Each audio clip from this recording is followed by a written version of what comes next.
Good morning everybody and welcome back to the first episode of the LEGO Legend of Zelda Custom Set Showcase Wave 8 based off Tears of the Kingdom for 2024.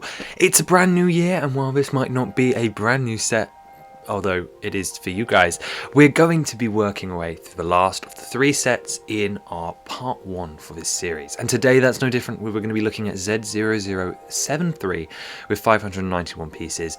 This is the King Gleeok Clash, based off the Gleeok, and more specifically the awesome and really special, something that I wanted from the game, of the King Gleeok encounters. So without further ado, let's take a look at some basic information and then gush over this build, which came in surprisingly low on the parts budget, depending on what I was expecting for something like this. But regardless, as I mentioned, this is Z0073, the King Gleeok Clash, for ages 8 and up with 591 pieces, retailing for £54.99 Great British Pounds with one minifigure, and technically if you count the Gleeok, that's one brick build character.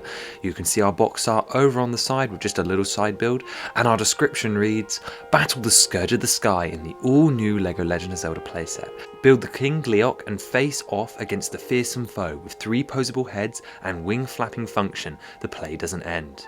Knock minifigures off their feet with the swinging tail and take the Gleeok down with fire fruit to claim the treasure, like the dangerous Gleeok horn, which, as you can see on our link figure, can be fused to a weapon, something that we've been trying to include more on these Tears of the Kingdom sets. So let's dive right in with opening up our box to find 7 numbered bags and an instruction manual inside.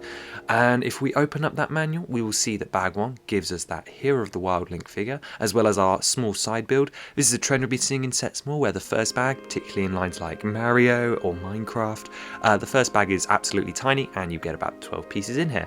Bag 2 though starts our main build, which of course is the Gleeok, takes up all the pieces, working on that body structure. Bag 3 finishes the main portion, where we're doing the underbelly, the spikes on the back, and working on that Technic feature.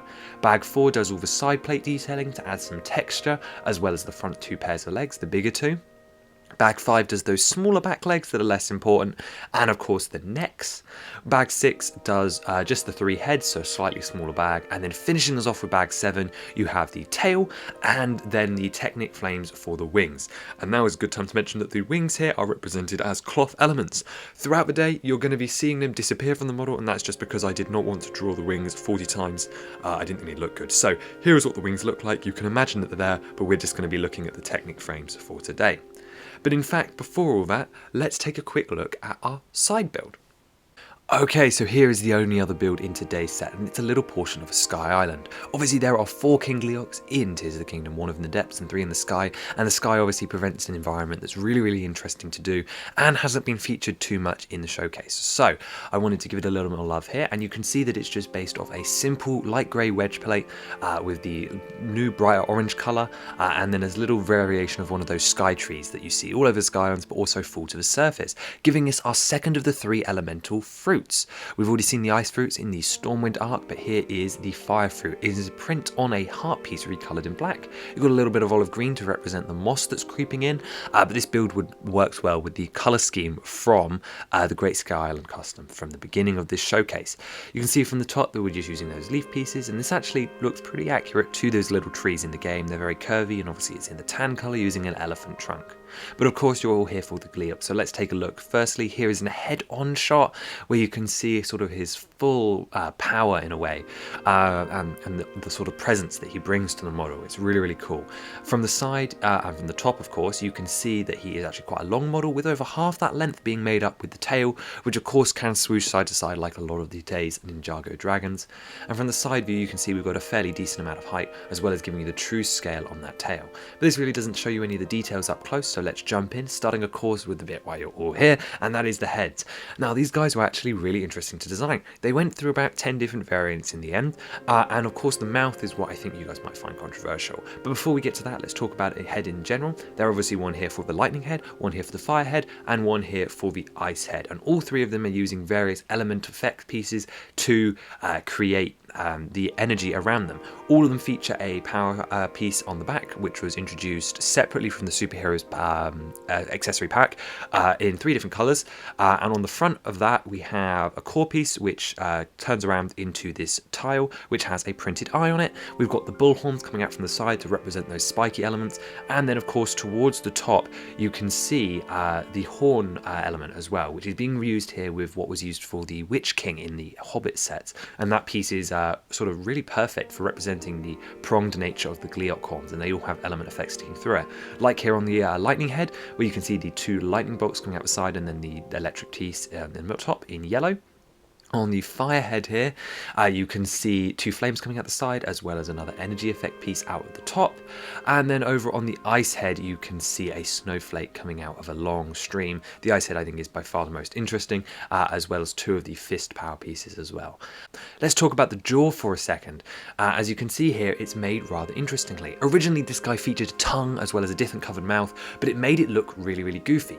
So what we ended up doing in the end was using these 2 minifigure poser pieces to recreate the curved shape of the jaw, and another one inverted around the middle connected to this bottom piece, which has a tile on the top to represent the puffy chin that they have, as well as just a tile to recreate sort of a semicircle shape underneath the jaw.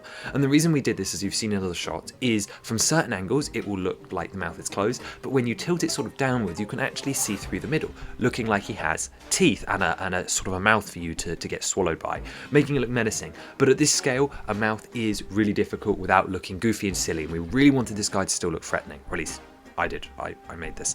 Anyway, let's talk about the rest of the head. Those are those power pieces around the back, as you may have expected, and you can see that they are connected using ball joints to the very, very long necks, giving them all this wonderful articulation. So just because we tried to make him look serious, you can clearly tell that he still looks a little goofy if you start tilting the heads all over the place. But it's very, very important. Down the necks, it uses that combination of brackets around mixel ball joint techniques that we see all over the place, using a variety of tiles in this nougat colour. This is one of the newer tones that were introduced. It's not super new. I believe it's the one they used on the Boutique Hotel, although it might be a shade darker. No, it's definitely a shade darker, and the reason we've used that nougat is to it represents the lighter underbelly scales. Those will go down to a really complicated snot bracket construction at the bottom of the neck, and of course this allows every individual segment to be sort of leaned all over the place, so that you could even have it, the Gleeoks falling to the ground and the heads are splayed everywhere, or they're writhing like when they get ready to attack, and most importantly one of the heads could be down as if it's been shot and the elements is broken off the top, ready for you to get him to come crashing down. So lots of play there with the necks, the most important part of the set. However, it's not the only part of the set. As you can see, we have plenty more to talk about here. Here's another good shot of the belly here, showing you the layering technique that we've used in order to create the sort of scaling on the underside. And again, using that same nougaty colour, and you can see that it steps back by a plate layer each time, and we're using those wedge plates to represent the more tiled look, and this does look really close to the Gleeok in game. On the sides, as I mentioned earlier, we actually have some plate work with some tiles, and it's sort of all rough to create a scaled look without it looking too uniform. Often, of course, you can do more uniform scaling patterns on LEGO builds, and I think that looked a little off for a build like this, so we've simplified it back down to just a couple of next to night shields, a couple of spots for like scars or swellings or spikes, and then kept more of the detail actually on the legs, as you can see here, using the pyramid pieces in a light bluish grey or a silvery colour on a dish here to represent sort of that muscly, I suppose it's not quite an ankle, more of a knee joint, compared to down here on the feet, which are connected on ball joints, meaning that they can be dropped down, but of course you've got posable claws as well, so they could grab figures, although they don't do that in game, but just really a representation of the feet that can of course be bent down when they're in the flying mode, because gravity wouldn't hold the feet up.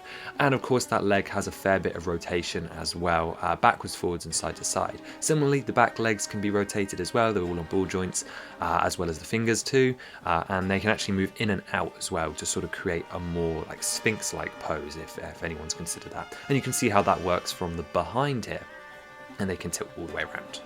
Looking on the back, I think this is another one of the more interesting parts of the build. Like a lot of Ninjago dragons these days, we wanted to include a flapping feature for the wings. We don't get this chance often in the Zelda showcase. So here, of course, you can see a big Technic lever which you can press down on. As you press down on it, that will of course leave the wings to move. You've also got these teal elements here to represent the spikes on the back. They're a little more muted in game, but teal is the closest in-game colour. Let's take a look at that feature though. As you press down on the lever, the wings are of course going to flap upwards, so they go from sort of an almost straight position to an upright position. But let's take a look at the actual effect here.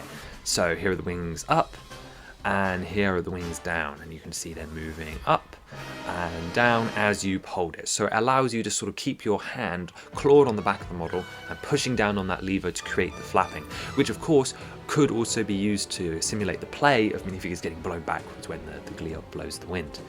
Let's take a look at the tail, which also has a fun feature. This one was inspired by the Lloyd Lego Movie Dragon and features 3 segments joined together with loose hinges here, and these loose hinges have the ability to sort of whip backwards and forwards. So as you play with it or swing him side to side, he'll be able to take figures out by having a really big curved radius here. And you can see that moving backwards to the left and then backwards to the right, and of course can straighten up as well. On the tail, you've got a variety of different spikes, smaller segments on the middle 2, coming up to bigger spikes on the top, of course, and we've used some of the more decorative modified bricks and slopes in order to create a bit of patterning on there as well. From underneath it looks pretty boring, although where possible we've tried to include some of the nougat colour on the belly.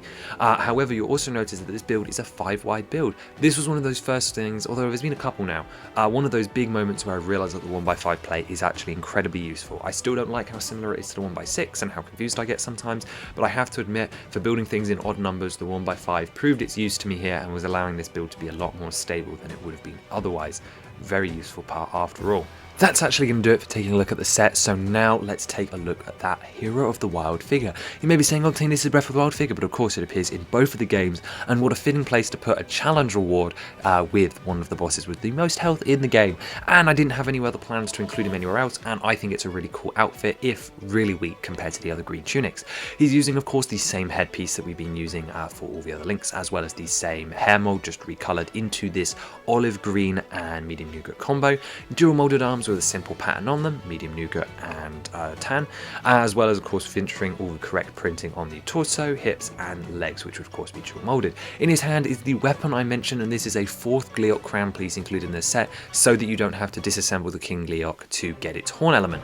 But basically the idea is that this is a royal claymore, royal broadsword, whatever you want, that Link has fused with the crown piece and has a small flame in it to represent a fire Gleeok horn, and he's using that to take down the King of the Skies, which is really cool. You see it of course next to the model, looks pretty accurate, the drawing's got a lot better, and to be honest this outfit really does suit the olive green colour a lot better than some of the other ones do.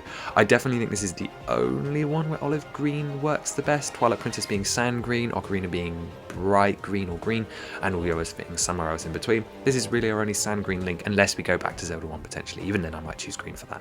Anyway, that's not important for today, as that is the entirety of King Gleeok Clash. Don't forget, of course, there were cloth element wings on this guy. Really important to remember. We've got a cloth element here to recreate, of course, those really powerful wings that make the model feel a lot more 3-dimensional than perhaps you would have seen today. My favourite part is the heads, however I know of course this is probably going to be a controversial one. You've got to remember that compared to a lot of the Gleeok mocks that you'll see online, this is at a completely different scale and trying to achieve different goals. So, more than welcome to hear your criticism for it down below, but of course it will never look like the large scale mocks. So, leave your thoughts down below and let me know if you thought there was anything that could have been done differently. And as for next time on the showcase, we'll be having Z0070. This one is subnamed Domain and includes a stone and a banner. So you know what time it is. It's time to do another regional phenomena. This one's really cool concept wise, and I think you guys are going to like it a lot. So I look forward to seeing you whenever we get around to that. Probably not too long. There's a couple of videos in between, but we're in a new year and enjoy the weekly contents from now on. I had a lovely break over Christmas, and I will see you again very soon, and bye bye.